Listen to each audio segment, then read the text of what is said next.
খুব উত্তেজনাপূর্ণ দেখছেন আপনার দর্শক, বহু দর্শক এখানে, হাজার হাজার দর্শক, সেই হারিয়ে যাওয়া খেলা আবার ফিরে এসছে। আশা করব আমরা এইভাবেই ছেলে মেয়েরা মাদকমুক্ত সমাজ গড়ার উদ্দেশ্যে এখানে খেলাধুলোর প্রতি বেশি মনোযোগী হবেন, স্বাস্থ্য সুরক্ষিত হবে, মানুষ অনেক সুন্দরভাবে খেলা উপভোগ করলেন। আমরা আশা করছি এরপরে পুরস্কার বিতরণ হবে। ওই দেখেন বিবাহিত নারীরা জিতেছে, দেখেন শোনেন, স্লোগান শোনেন, আপনি শোনেন।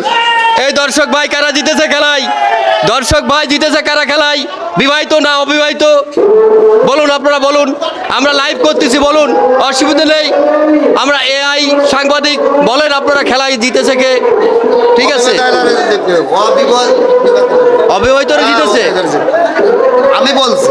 আচ্ছা চাচা আপনি বলুন, এই খেলা দেখে কেমন মনে হচ্ছে আপনার? বহুদিন পরে খুব ভালো লেগেছে, খেলা শুরু হয়েছে আবার, খুব ভালো লেগেছে ভাই। খুব ভালো লেগেছে। হ্যাঁ, কারণ বিবাহিতরা জিতলো, অবিবাহিত হারিয়ে গেল, তো গায়ে মাল নেই। গায়ে মাল নেই? না, না। কারণ কি?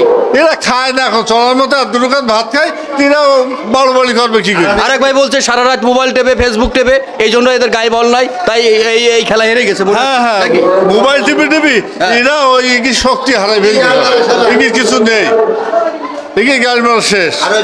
তাহলে এখন কি করা যায়? এদেরকে কি পরামর্শ দেবেন আপনি? এদের পরামর্শ আর কি দেবো, এদের এখন ওই যে অন্য জায়গায় যেয়ে থাকতে হবে, তাছাড়া উপায় নেই আর।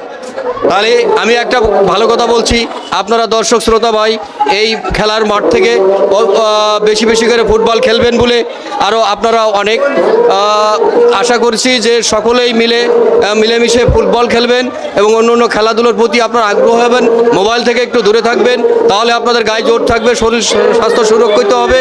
এই বলে আমি আমার এআই সাংবাদিকতার পক্ষ থেকে সকল দর্শকদের আমি শুভেচ্ছা, অভিনন্দন এবং শুভকামনা জানাই আজকে